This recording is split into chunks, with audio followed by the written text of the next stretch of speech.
Mesdames et messieurs, bonsoir. Bienvenue à votre émission Sur la brèche. Sur la brèche ce soir, le docteur Paul Savadogo, environnementaliste, maître de recherche et député à l'Assemblée nationale. Bonsoir, docteur. Bonsoir, monsieur Ouedraogo. Et merci pour votre disponibilité. Alors, docteur, un coup d'œil sur votre CV. On se rend compte que vous avez fait votre école primaire à l'école paroisse Saint-Vincent de Paul, c'est à Bobo-Dioulasso, mais également à l'école Centre A, toujours à Bobo-Dioulasso, et après, bien sûr, le CEP, direction donc l'école de Tounouma Garçon pour vos études secondaires. 6e, 3e, vous obtenez votre BEPC en 1987. Et là, on se rend compte que vous êtes obligé de quitter donc l'école de Tounouma et vous vous inscrivez au lycée Ouézen Koulibaly. Qu'est-ce qui s'est passé déjà à ce niveau pour que vous soyez obligé, après le BEPC, de quitter une école où vous aviez un parcours sans encombre? Il faut dire que, effectivement, je suis arrivé en 6e en 1983. Et si vous vous souvenez, en 1983, c'était la période de la Révolution. La Révolution. Donc, en réalité, les jeunes et les adolescents comme nous autres, nous avions été vraiment très séduits par le discours de Thomas Sankara et l'espoir donc, de la Révolution. Et personnellement, j'étais engagé en tant que pionnier de la Révolution. C'était le tout petit. En fait, à un moment donné, donc il y a eu, vous savez, il y avait toujours les marches de soutien et à ceci, à cela, en son temps. Un jour, il y a eu donc une marche de soutien qui a été lancée, mais c'était un jour d'école. Donc, il se trouve que lorsque nous sommes arrivés, donc un certain nombre donc, de camarades, d'élèves, on était en 6e, mais on s'est dit qu'il fallait qu'on sorte et qu'on aille soutenir. Donc, déjà à cet âge, vous étiez fasciné par les jeunes capitaines? Ah oui, mais vous savez qu'à cet âge, on est très imperméable et ce n'est pas tellement les grandes idéologies ou autres, mais c'est surtout le discours qui était très relevé, très porteur. Et c'est ce qui faisait que déjà à cet âge, on était très fascinés donc, par le capitaine Thomas Sankara. Et alors, on s'est organisé pour aller soutenir donc, la marche. Donc, il se trouve que toute la classe s'est vidée et pratiquement tout l'établissement s'est vidé pour aller soutenir donc, cette marche. Alors, ce qui était peut-être un sacrilège dans une école réputée pour la rigueur. Effectivement, c'était une école catholique. C'était des frères. À l'école Tounouma Garçon, c'était des frères qui tenaient l'école. Jusqu'à présent, c'était une école catholique. Et c'est après qu'on a su que les catholiques et les obédiences communistes ne s'entendent pas très bien. Mais en son temps, honnêtement, c'était pas la chose que nous connaissons. C'était un peu la naïveté. Bon, ceci dit, nous sommes allés et ensuite, le lendemain, lorsque nous sommes arrivés à l'école, et bien sûr, tout sage, on s'est mis en rang.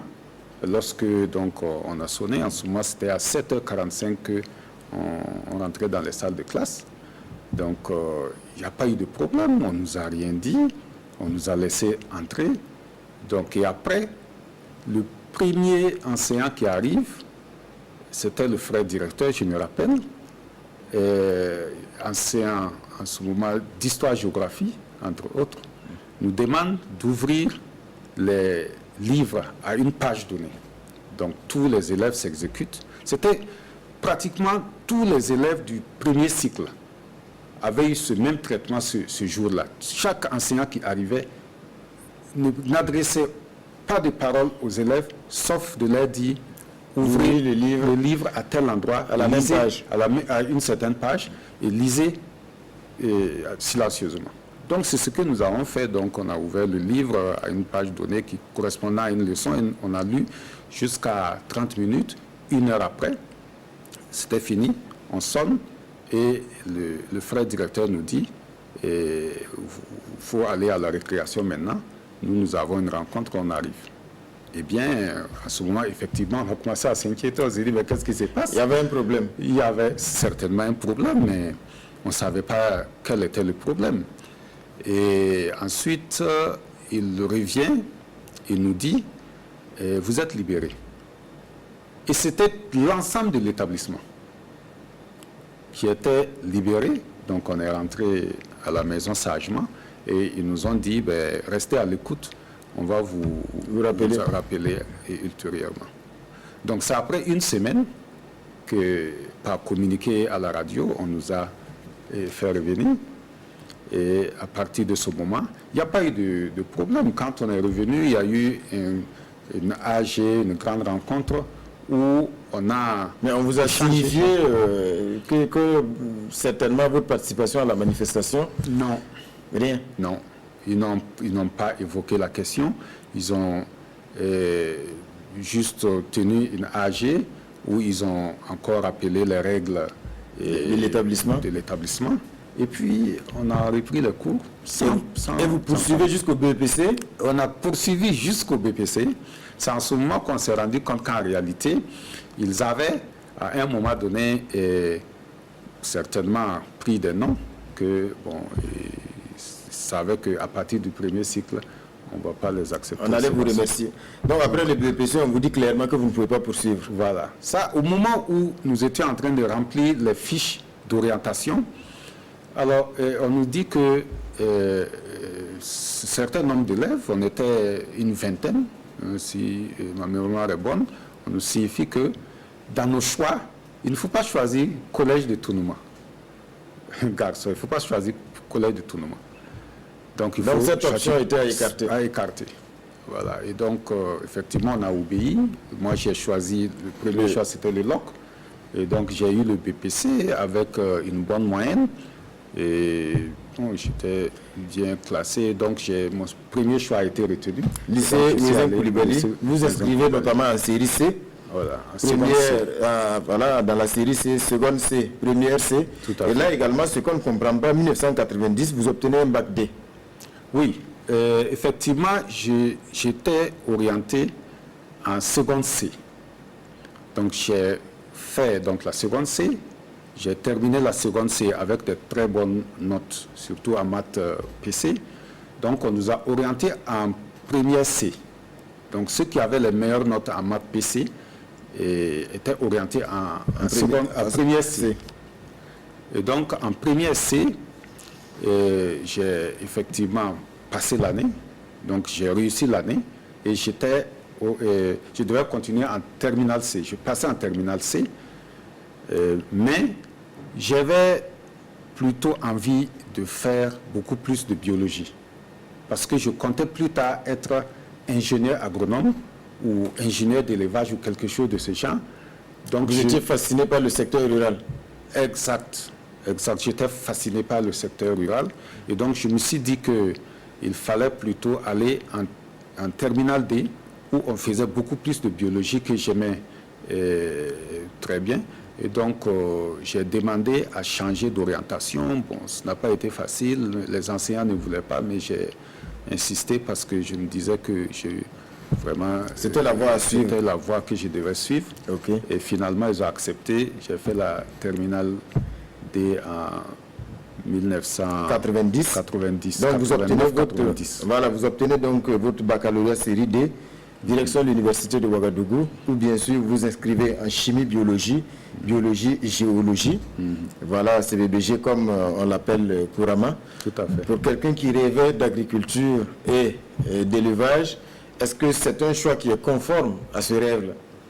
Oui, il faut dire que pour bien comprendre, CBBG en son temps, à l'Université de Ouagadougou, c'était dans l'Institut ISN-IDR. L'Institut du développement rural. Oui, c'est un institut de développement rural, institut des sciences naturelles et institut de développement rural. Alors, le tronc commun en première année, c'était CBBG. Mais seulement, ceux qui voulaient être à l'IDR devraient signaler depuis l'orientation à la base. Bon, en demandant l'orientation, moi je n'ai pas fait ça. Et donc, je suis resté en CBBG. J'avais la possibilité, pendant que j'étais en CBBG, de demander, lorsque je suis admis en deuxième année, d'aller à l'IDR. C'était possible parce que l'IDR commençait en deuxième année, la spécialisation pour être ingénieur du développement rural. Mais je ne me suis plu avec la chimie, la biochimie et l'appétit est venu en mangeant. Tout à fait que, voilà, c'était un secteur aussi que je pouvais très bien appliquer dans ma vie. Parce que j'ai voulu toujours appliquer ce que j'apprends. Ok. En tout cas, c'est un parcours sans encombre là également. Licence S-Sciences biologiques, option biochimie et microbiologie générale, obtenue en 93. La maîtrise en 94. Diplôme d'études approfondies, toujours en biochimie et microbiologie de l'environnement, soutenu cette fois en 1996. Un doctorat de 3e cycle, spécialité biochimie et microbiologie soutenu en 2001, l'Université de Ouagadougou. Un deuxième doctorat, un doctorat d'État, cette fois S-Sciences biochimie et microbiologie de l'environnement, soutenu en janvier 2012, toujours à l'Université de Ouagadougou. Alors avant de poursuivre, la microbiologie de l'environnement, est-ce que vous pouvez nous dire en quelques mots très simples de quoi il s'agit?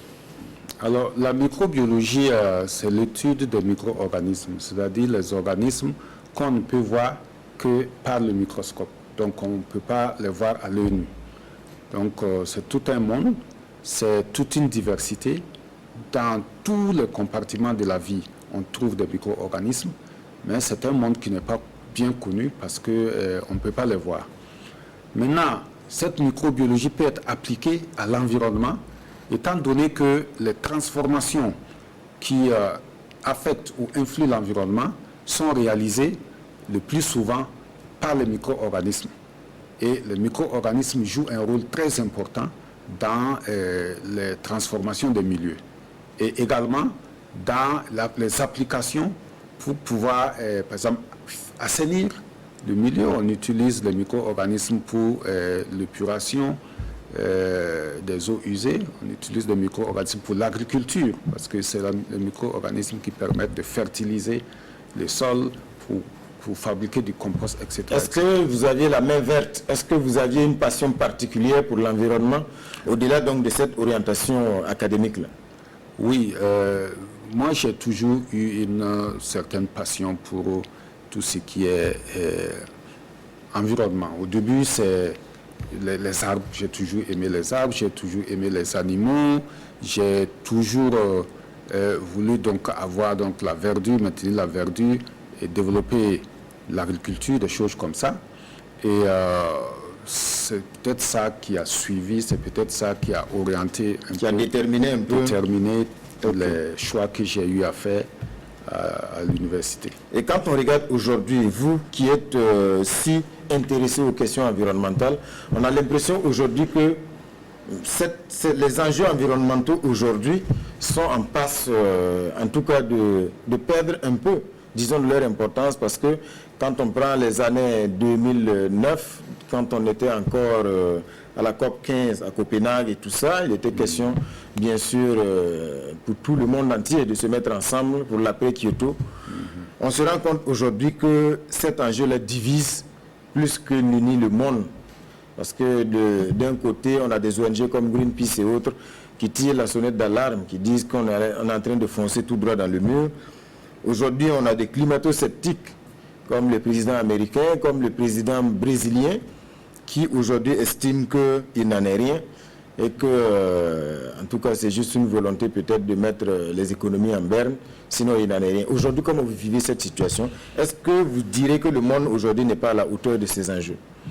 Bon, il faut dire que la question de la sauvegarde de l'environnement a toujours été une question qui fait beaucoup de débats, étant donné que, en réalité, la gestion de l'environnement, pour pouvoir convaincre de la nécessité de la gestion de l'environnement, on parle de risques à éviter.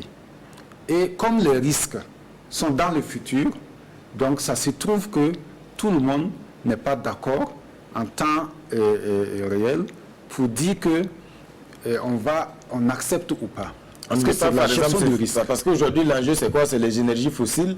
Alors, les amoureux de l'environnement, et en tout cas tous ceux qui se battent pour qu'on inverse la courbe du réchauffement, veulent donc mettre fin, entre griffes, à la consommation de ces énergies fossiles. Oui, en réalité, par exemple, pour les questions de changement climatique, on vous dira que si il n'y a pas une inversion, s'il n'y a pas un changement de paradigme, s'il n'y a pas de changement de mode de consommation et de production pour aller vers les modes de consommation et de production durable, à un moment donné, on va avoir le réchauffement climatique. Et au début, c'est très difficile de concevoir parce que ça semble théorique. Mais de plus en plus, nous avons les effets des changements climatiques que nous vivons. Donc, de plus en plus, les acteurs sont convaincus. Maintenant, mais c'est là le débat, parce que certains estiment que c'est juste un cycle normal, disons, de la planète, parce qu'il y a eu des périodes de glaciation, des périodes de réchauffement dans l'histoire de l'humanité. Ils estiment que c'est plutôt naturel que plutôt dû à des effets anthropiques. Oui, mais en réalité, les effets anthropiques actuellement sont facilement démontrés. La planète ne s'est jamais réchauffée aussi rapidement depuis l'ère glaciale. Le réchauffement ou la glaciation s'est fait à un rythme très lent. C'est à des échelles de milliers d'années. Mais aujourd'hui, c'est à des échelles de dizaines d'années ou même d'année en année, on voit le réchauffement. Et lorsqu'on fait la corrélation avec les gaz à effet de serre, on démontre aisément que c'est en fait des actions anthropiques. En réalité, ce qui fait que les gens, certains ne sont pas enclins à changer leur mode de production et de consommation, c'est dû au fait qu'en voulant changer, ça peut impacter sur l'économie. Est-ce que cela vous inquiète aujourd'hui, que tout le monde ne soit pas aujourd'hui engagé dans une dynamique d'une consommation ou en tout cas de mode de production vertueuse, respectueuse certainement donc en tout cas de l'environnement? Oui, il faut dire que j'aurais été vraiment à l'aise, j'aurais bien aimé que tout le monde soit d'accord, mais le débat est là, il faut tenir le débat, il faut faire en sorte que de toute façon, ceux qui ne sont pas encore convaincus aient les éléments et les arguments nécessaires pour être convaincus et pour pouvoir changer et de sorte qu'on est tous ensemble vers donc des actions vertueuses pour que notre planète puisse être sauvée, notre planète puisse être une planète qui va encore conserver la vie pour longtemps. Okay. Alors docteur, on poursuit toujours, en tout cas sur votre profil, enseignant vacataire 96 à 2002 à l'Université de Ouagadougou, puis attaché de recherche à l'INERA, chargé de recherche et enfin maître de recherche depuis 2012. En décembre 2006 également, de décembre 2006 à septembre 2008, vous étiez responsable pédagogique de l'Institut de génie de l'environnement et du développement durable, l'IGED, de l'Université de Ouagadougou, 2008-2012, directeur général de l'amélioration du cadre de vie au ministère de l'Environnement et du Développement durable. Et de janvier 2012 à mars 2015, vous étiez directeur général de la préservation de l'environnement et du développement durable, toujours au ministère de l'Environnement. Et j'aimerais que l'on s'attarde sur l'un des grands dossiers que vous aviez donc porté à cette époque. Il s'agit de la question des déchets plastiques. À l'époque, tous les combats et toutes les tractations qu'il y a eu ont abouti donc à l'adoption d'une loi interdisant l'importation et l'usage des sachets plastiques non biodégradables. Certains ont estimé que vous n'êtes pas allé suffisamment loin. Il aurait fallu tout simplement interdire l'usage même du plastique au Burkina Faso. Est-ce qu'à l'époque, c'était pas quand même... vous n'êtes pas resté, en chemin? Je pense que c'est facile aujourd'hui de dire que nous ne sommes pas allés aussi loin. Mais en son temps, l'idée même qu'on puisse interdire les sachets plastiques n'était pas concevable. Il y a plusieurs acteurs clés qui s'opposaient. Donc il fallait y arriver. Ceux qui vivaient notamment du commerce du plastique. Il y a ceux qui vivaient du commerce du plastique, il y a ceux qui utilisaient le plastique, il y a même les consommateurs du plastique qui ne voyaient pas la nécessité de cette interdiction. Mais il a fallu sensibiliser. Nous avons fait le tour des 13 régions et tous les ministres que j'ai connus ont porté ce dossier, donc m'ont encouragé et ensemble nous avons travaillé pour qu'il y ait une certaine conscience, de sorte que la loi puisse passer et la loi qui aujourd'hui, on peut dire que c'est insuffisant, mais en son temps, ce n'était pas gagné qu'on puisse interdire. Mais on a eu des exemples. Le Rwanda, par exemple, c'est un pays qui a eu quand même le courage d'interdire purement et simplement les déchets plastiques, parce qu'à l'œil nu, le sachet, qu'il soit biodégradable ou non biodégradable, la nuisance visuelle reste la même. Hein.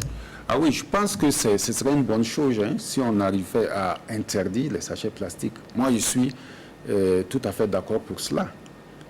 Il faut y arriver un jour. Il faut trouver des alternatives pour ne plus utiliser les sachets plastiques parce que les méfaits sont colossaux. C'est à une dimension où ça nous fait perdre énormément en termes de santé, en coût environnemental, en coût ne serait-ce que même économique.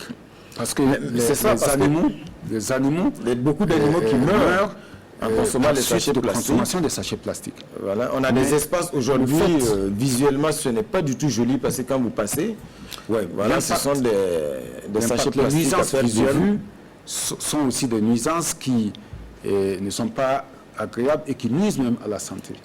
Et quand vous parlez d'alternatives, est-ce que ce n'est pas parce qu'on n'a pas interdit que les gens n'ont pas d'alternative? Parce que si c'était interdit, c'est sûr que ça allait peut-être offrir l'opportunité à d'autres emballages, peut-être en carton ou en tout cas en matière plus respectueuse de l'environnement, donc de prospérer.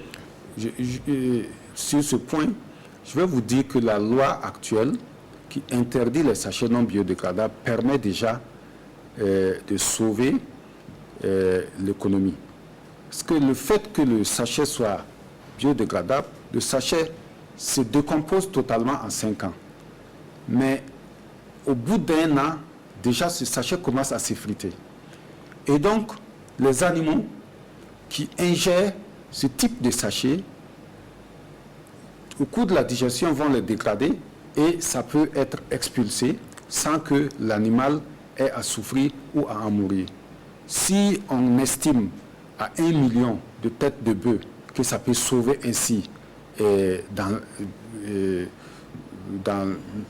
par an, alors il faut multiplier par 100 000 et vous verrez que c'est des centaines de milliards que nous économisons ainsi.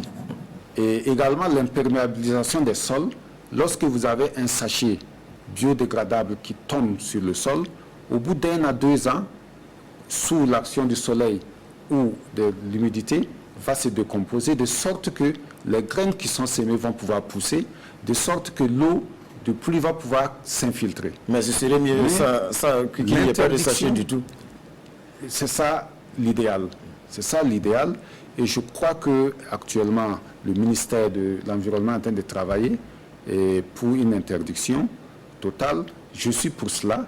Et maintenant, il faut sensibiliser les acteurs pour que effectivement, ça soit une réalité un jour. Alors, venons-en à votre autre casquette. Je l'ai dit, vous êtes député à l'Assemblée nationale, élu du Pastoré sous la bannière du CDP en 2015, le Congrès pour la démocratie et le progrès. D'abord, docteur, on aimerait comprendre quel est le fondement de cet engagement-là pour un homme au parcours universitaire si brillant. Vous avez 2 doctorats. Vous étiez tranquille à l'université. Que diable êtes-vous allé chercher dans l'arène politique? Voilà. Vous savez, la politique, parfois on la rencontre.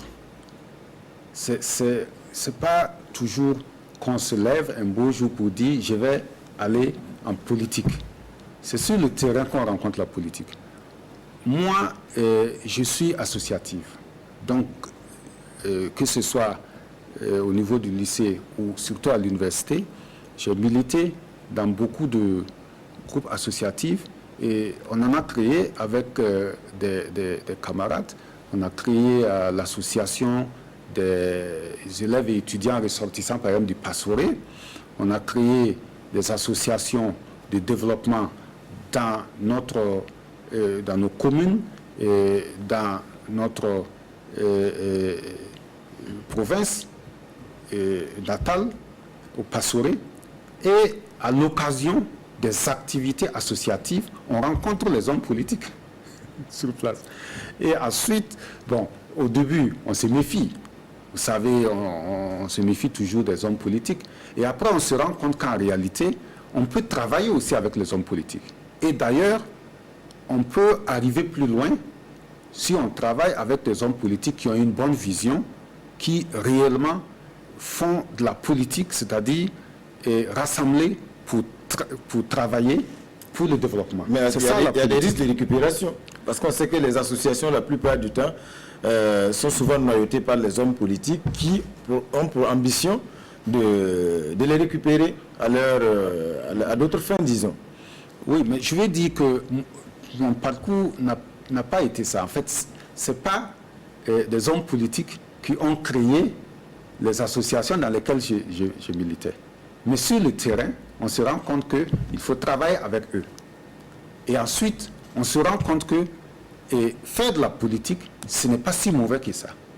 Parce que ça donne l'occasion de pouvoir contribuer au développement communautaire, ça donne l'occasion de pouvoir débattre des problèmes de la société et de pouvoir travailler à améliorer les conditions de vie des uns et des autres. L'essentiel, c'est de rester soi-même. De rester soi-même. Donc, 98, vous vous engagez au sein du CDP, donc le Congrès pour la démocratie et le progrès, qui était bien sûr le parti au pouvoir.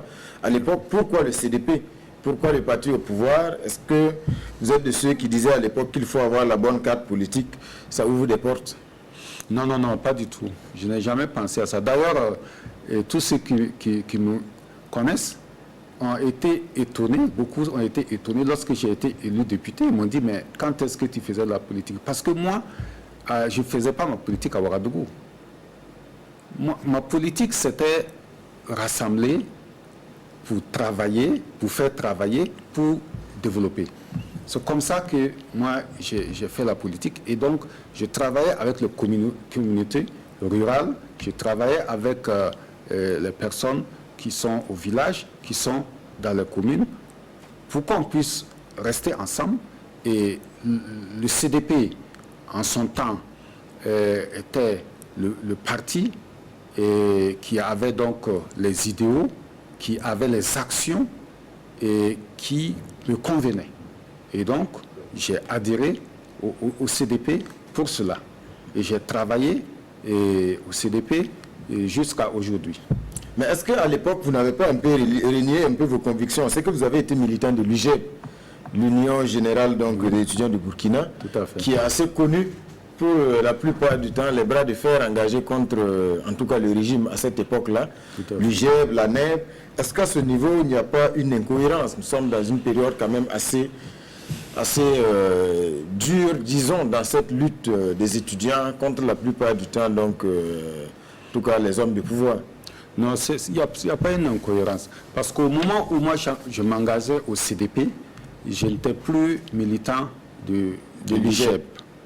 J'étais militant de l'UGEB de 1990 jusqu'à 1996.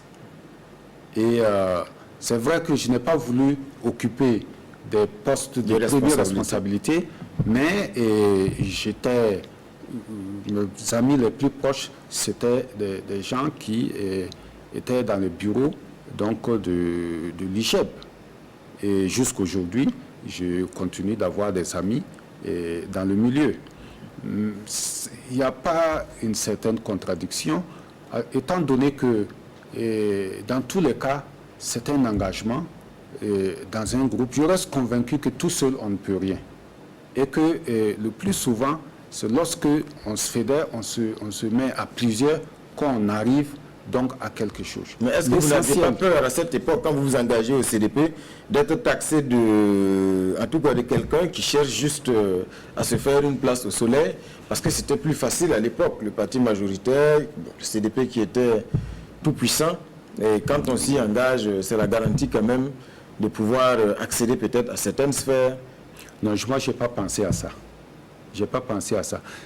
Moi, je pense que lorsqu'on s'engage dans un groupe, il faut s'engager par conviction. Il faut s'engager en connaissance de cause.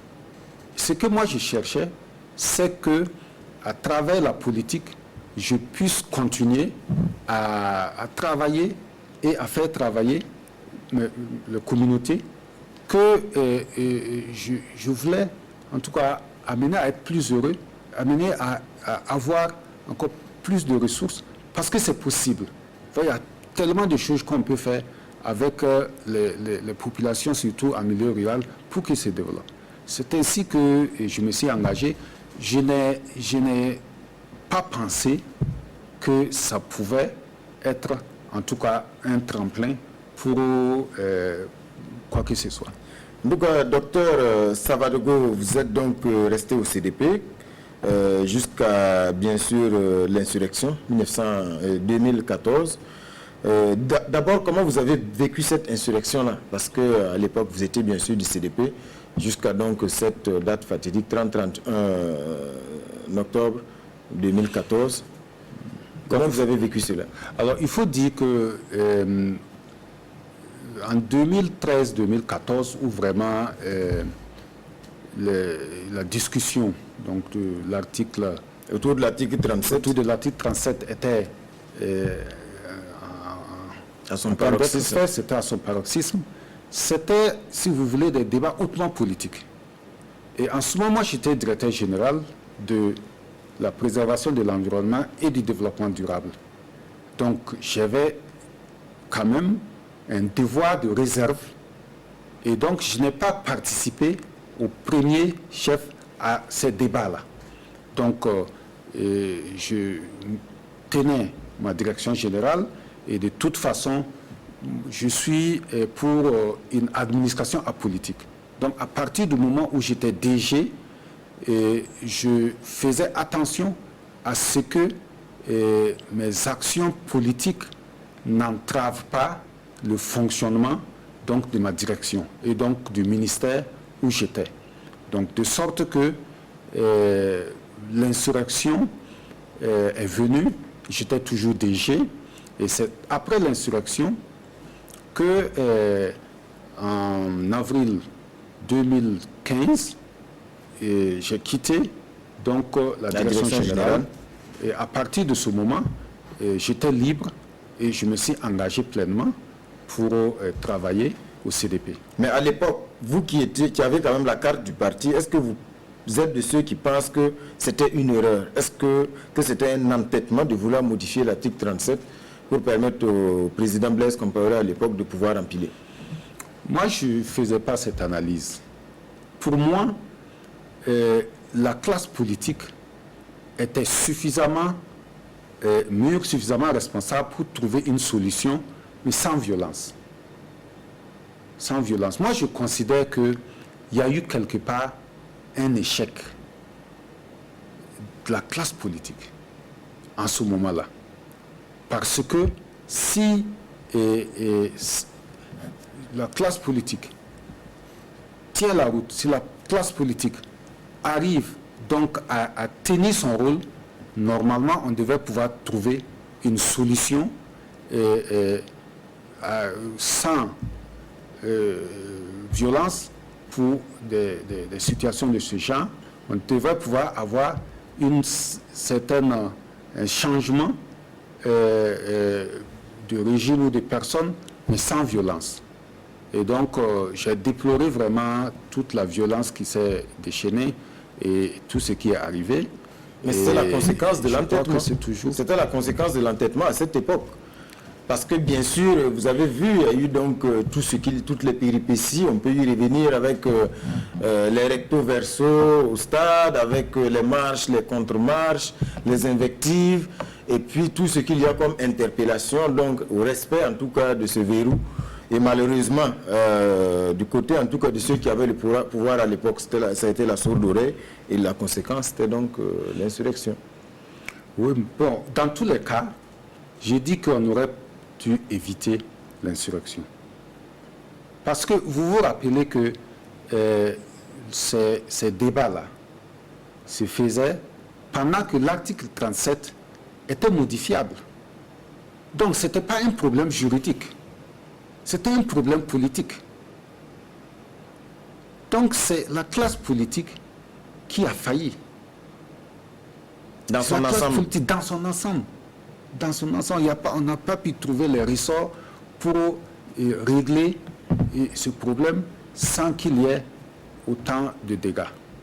Et jusqu'à aujourd'hui, nous subissons encore les méfaits donc, de cette crise-là qui donc, a eu lieu en fin 2014.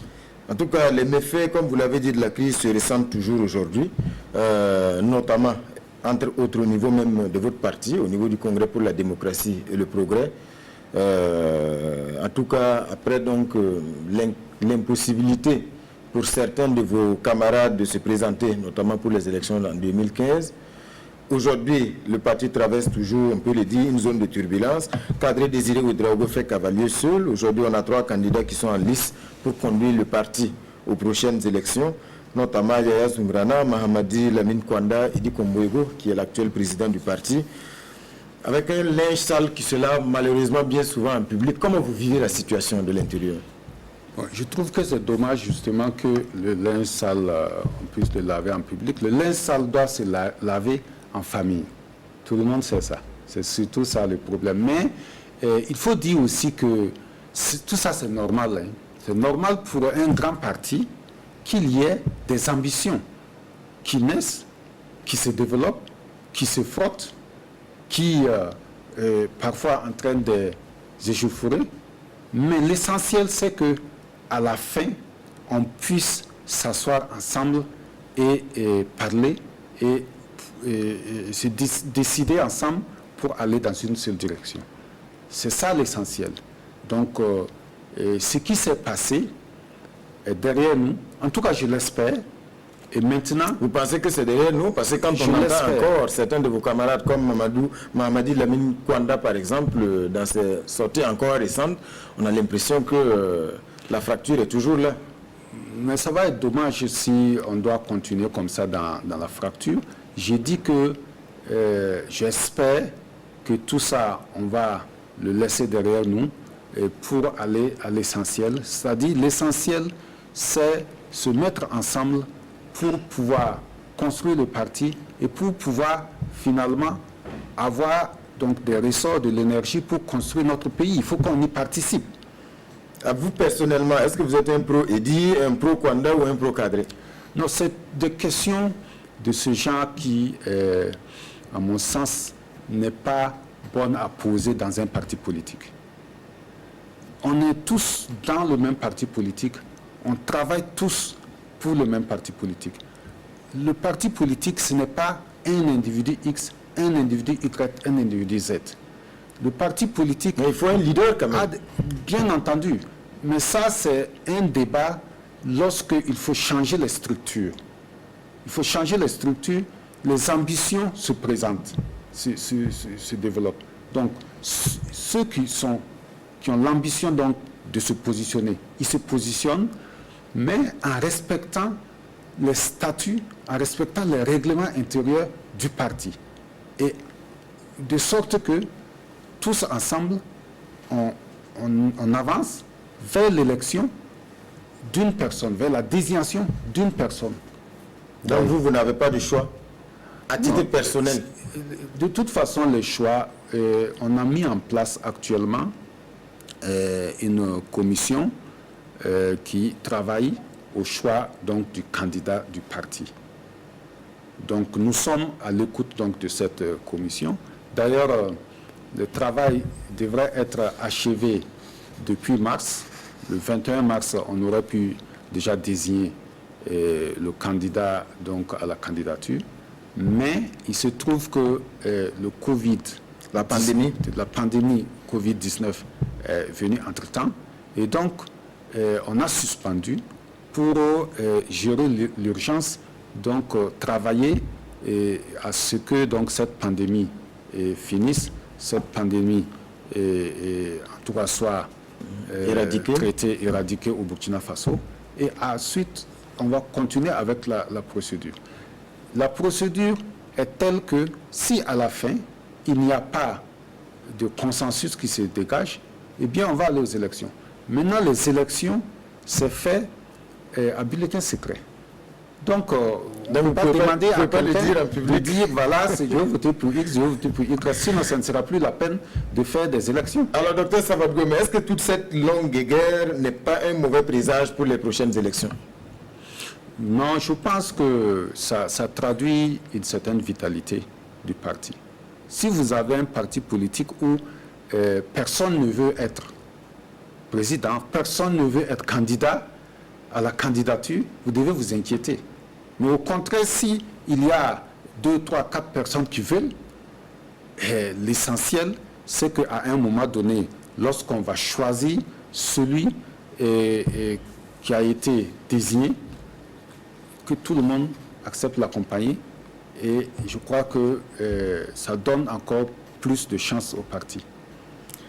Alors, docteur, la question qui se pose aujourd'hui, objectif 22 novembre 2020, beaucoup s'interrogent, est-ce qu'on va voter? Visiblement, le cap est maintenu parce que le président de la CENI l'a réaffirmé, notamment après une rencontre avec le CEFOP. On a vu la conférence de presse également du Mouvement du Peuple pour le Progrès, où effectivement, on a encore appelé donc que cette date est toujours maintenue. Est-ce que vous êtes de ceux qui pensent qu'il faut voter à tout prix? Écoutez, moi je suis à l'écoute donc des responsables politiques que nous-mêmes nous avons mandatés, qui se retrouvent. Parce que je suis pour une certaine concertation, et les concertations se font actuellement autour du président du Faso. Que ce soit l'opposition, que ce soit la majorité, ils se retrouvent pour en discuter. Ce que je sais, c'est que la tendance, c'est qu'on vote le 22 novembre 2020, que la date du 22 novembre 2020 est maintenue. C'est ce que l'opposition et également la majorité a convenu jusque-là. Mais est-ce que vous pensez est-ce que vous n'avez pas des inquiétudes parce qu'à l'insécurité est venue donc s'ajouter cette crise du Covid-19 qui a entraîné une interruption donc du processus? Est-ce que vous n'êtes pas inquiet que toutes les conditions ne soient pas réunies pour des élections, en tout cas dans les règles de l'art, disons? Bon, dans tous les cas, il faut, en pareille situation, regarder aussi ce que disent nos textes, surtout la Constitution. Donc, il se trouve qu'actuellement, la Constitution ne donne pas d'autre choix que de désigner le chef de l'État en novembre 2020. Et vous pouvez voir... Donc, quitte à ce que les conditions ne soient pas parfaites, il faut voter. Oui, mais c'est ça, c'est le rôle maintenant de la classe politique. C'est le rôle de la classe politique de s'asseoir, de discuter, de s'entendre en respectant la Constitution et en sortant donc une solution et qui va être une solution soutenue par l'opposition et la majorité. Je crois que on peut faire confiance à la classe politique, à ceux qu'on a désignés, pour qu'ils puissent mener donc les échanges et puis à la fin, on doit pouvoir les faire confiance pour les élections qui doivent se tenir à bonne date. Docteur Savadogo, on en vient aux questions d'actualité, marquées notamment cette semaine donc par, en tout cas, la gestion du Covid-19 et tout ce qu'il y a eu comme polémique, aboutissant bien sûr au limogeage du du professeur Martial Ouedraogo, qui était le coordinateur de la riposte. En tout cas, suite donc à toute cette polémique liée donc au décès de l'honorable député de l'UPC, donc Madame Compaoré, Condita Marie Rose, Comment vous avez vécu cette situation? Est-ce que ce limogeage, pour vous, aujourd'hui, était en tout cas la décision qu'il fallait prendre suite à cette polémique-là? Est-ce que vous êtes satisfait? Bon, tout d'abord, je voudrais encore une fois présenter mes condoléances attristées à la famille biologique de notre collègue, l'honorable Madame Compaoré Konditambe, Rose-Marie, à sa famille politique, l'UPC, également à l'ensemble de l'Assemblée nationale, des députés de l'Assemblée nationale et même du personnel, et à ses amis et parents. Alors, j'espère que les démarches ont été entreprises depuis pour consoler la famille éplorée et pour faire en sorte que les cœurs s'apaisent. Et c'est ça que je trouve essentiel. Et par la suite, le reste viendra. Parce que la polémique aujourd'hui, c'est ça. Est-ce qu'elle est vraiment décédée du Covid-19? Maintenant, après tout ce qu'il y a eu, il y a comme un grand doute. La ministre de la Santé qui dit qu'on l'a fait mentir, entre griffes, donc, concernant donc, ce dossier. Aujourd'hui, est-ce que vous estimez que véritablement il y a eu scandale dans la gestion de ce dossier particulièrement? Alors, je pense que il y a eu du tort qui a été fait à la famille. Étant donné que dans ces conditions-là, il aurait fallu qu'on puisse soutenir la famille. Il aurait fallu qu'on puisse rassurer la famille, on puisse la consoler pour qu'on ne soit pas actuellement à cette situation. Pour le reste, concernant les gestions, il y a des... Est-ce que pour vous, la ministre de la Santé doit partir? Aujourd'hui, c'est ce que l'UPC réclame. Si, j'ai lu effectivement hier, à la suite donc de la conférence de presse de l'UPC, qui demande la démission de Madame la ministre. Mais j'ai dit que dans tous les cas, il y a d'autres choses qui se font. Par exemple, actuellement, au niveau de l'Assemblée nationale, il y a une commission, une mission d'information qui est mise en place pour avoir plus d'éclairage par rapport donc à la gestion de la pandémie à Covid-19 dans notre pays et de manière générale, bien sûr, y compris le cas donc du décès donc de notre collègue.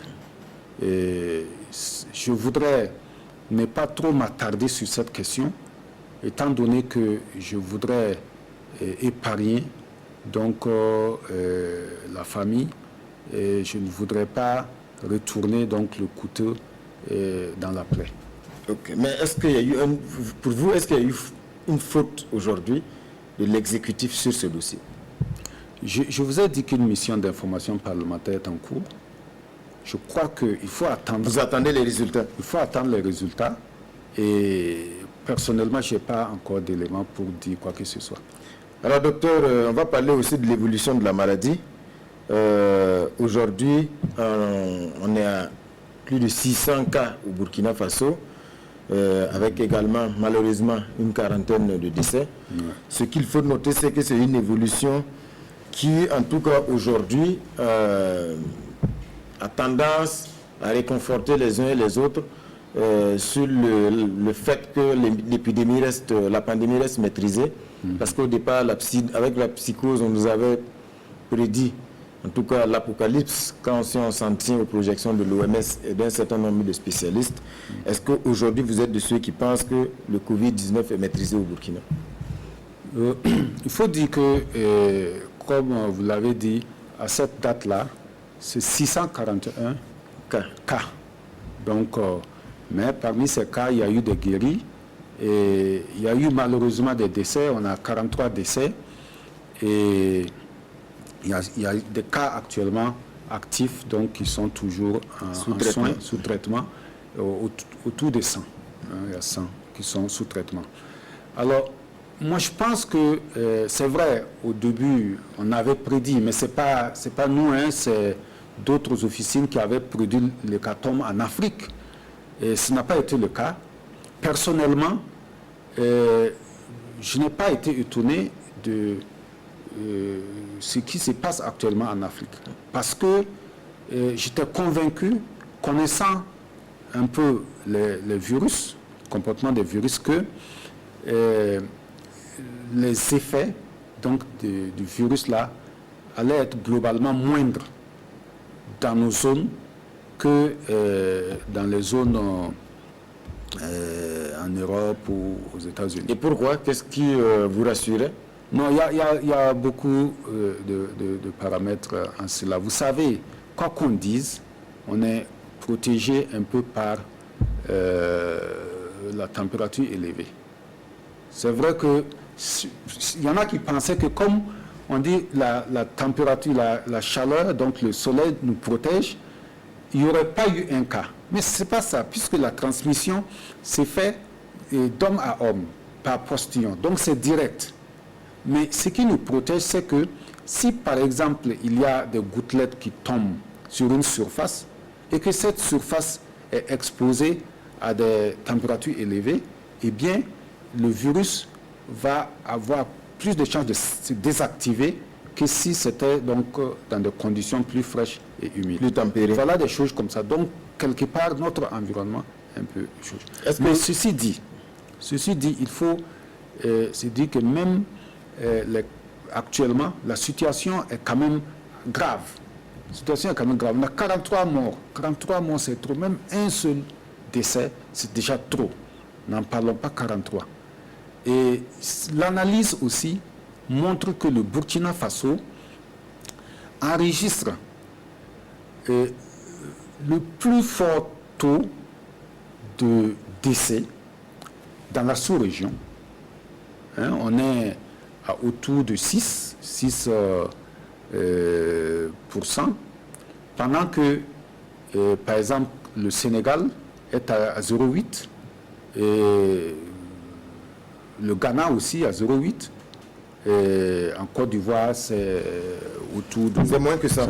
C'est moins que ça. Mais,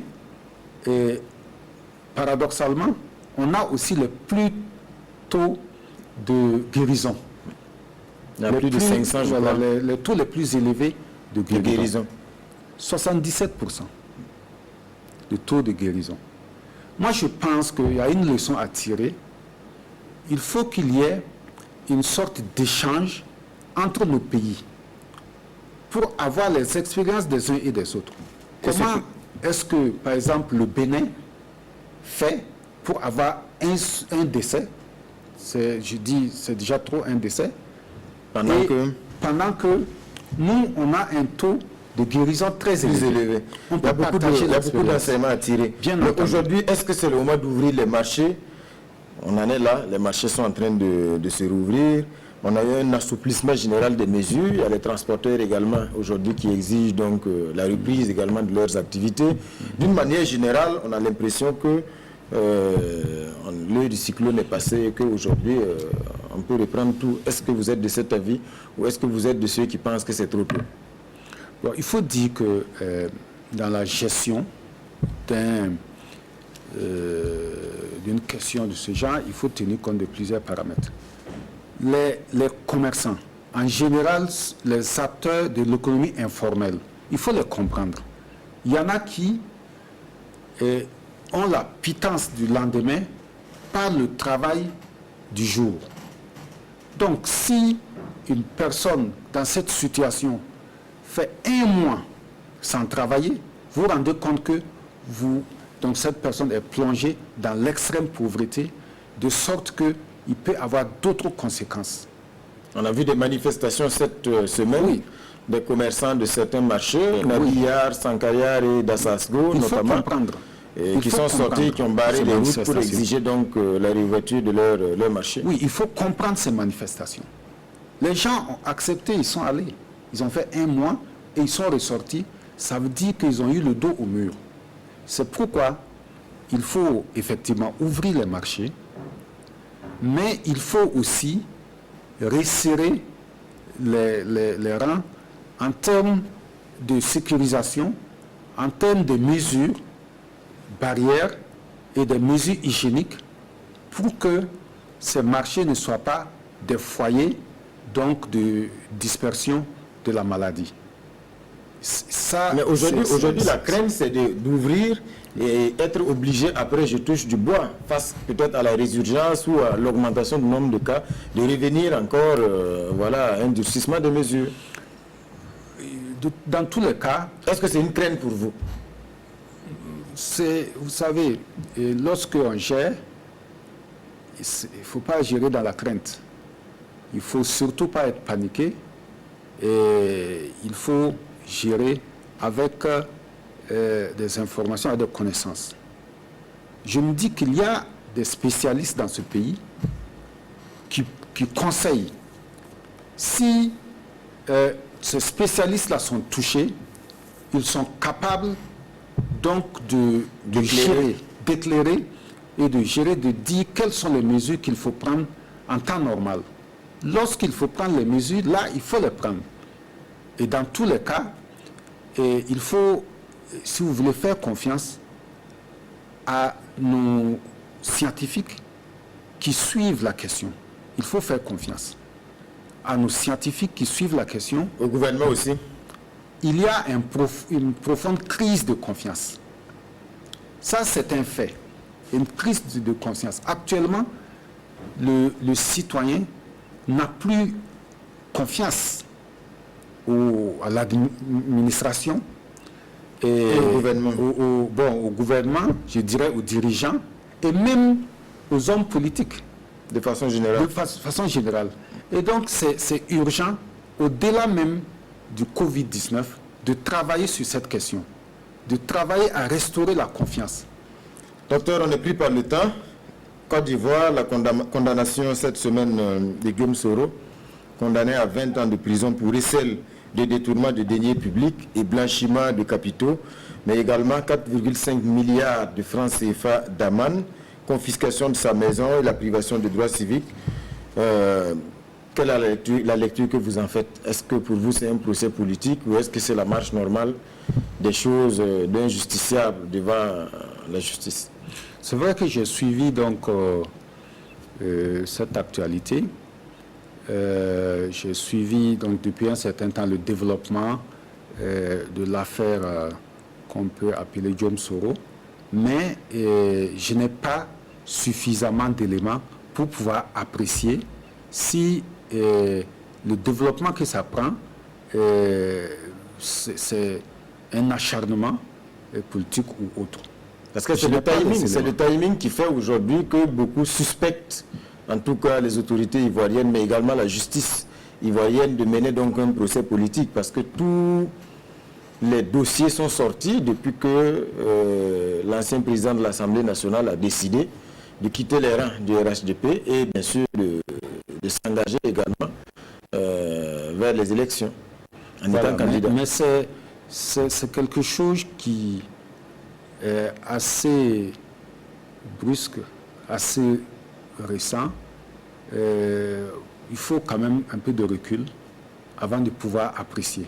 Donc, actuellement, je n'ai pas des éléments nécessaires pour pouvoir me prononcer sur cette question. Sur ce dossier. Docteur Savadogo, on va s'arrêter là pour ce soir. Merci bien. Merci encore d'être passé sur le plateau de l'émission Sur la Brèche. Je rappelle, mesdames et messieurs, l'invité ce soir était donc le docteur Paul Savadogo, environnementaliste, maître de recherche et député à l'Assemblée nationale. Merci à vous qui nous avez suivis. Je vous donne rendez-vous le dimanche prochain pour un autre numéro de votre émission Sur la Brèche. Merci bien, monsieur.